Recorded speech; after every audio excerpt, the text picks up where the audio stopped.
Representation of sets, set को कैसे represent किया जाता है। अगर मैं बात करूं, सेट को कैपिटल अल्फाबेट से लिखा जाता है, जैसे कि capital A, capital B, capital C. Set को ऐसे कैपिटल अल्फाबेट से लिखा जाता है।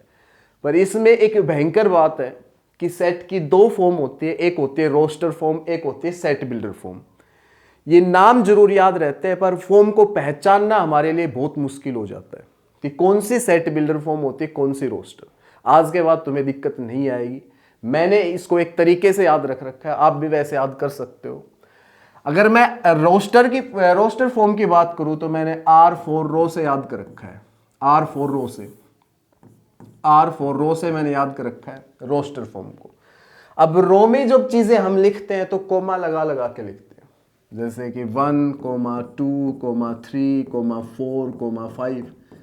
इसको हम कौन सी फॉर्म बोलेंगे, रोस्टर फॉर्म। और सेट के जब हम एलिमेंट्स लिखेंगे तो वो करली ब्रैकेट के अंदर लिखेंगे। इसको करली ब्रैकेट बोला जाता है, करली ब्रैकेट बोला जाता है। इसको डिनोट किससे किया जाता है, कैपिटल लेटर से। जैसे ये नेचुरल नंबर है तो इनको कैपिटल N से डिनोट किया जाएगा।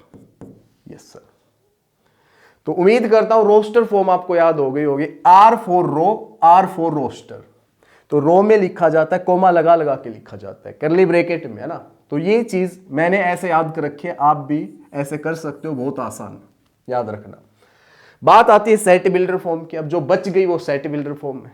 सेट बिल्डर फॉर्म हमेशा कुछ ऐसे दिखेगी आपको कि जैसे A is equal to A, यहां पे कैपिटल अल्फाबेट हो गया, is equal to X such that X is vowel in the English alphabet.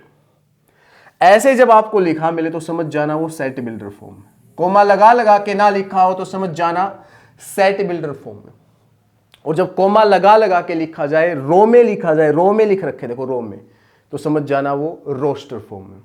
तो याद रखना बहुत आसान है, R4 रो, R4 रोस्टर। बच गई फिर वो सेट बिल्डर। कभी भी दो चीजों को एक साथ याद मत करो, कंफ्यूज हो जाओगे। एक याद कर लो, अब दूसरी कैसे याद हो जाएगी, वो अपने आप हो जाएगी। बच गई वो दूसरी है। जैसे आपने R4 रोस्टर से R4 रो याद कर लिया तो बच गई सेट बिल्डर फॉर्म। तो बची हुई जितनी भी फॉर्म है वो सेट बिल्डर फॉर्म कहलाएगी। तो सेट बिल्डर फॉर्म ऐसे लिखा जाता है, रोस्टर फॉर्म ऐसे लिखा जाता है, ठीक है ना। जैसे इसको रोस्टर फॉर्म में लिखना हो, सेट बिल्डर फॉर्म से हम रोस्टर में बदल सकते हैं, रोस्टर से हम सेट बिल्डर फॉर्म में बदल सकते हैं।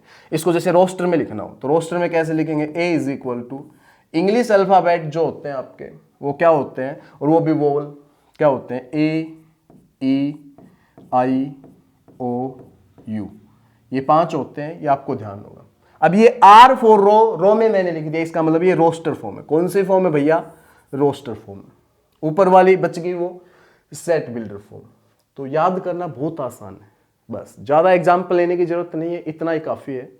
तो ये था roster form and set builder form.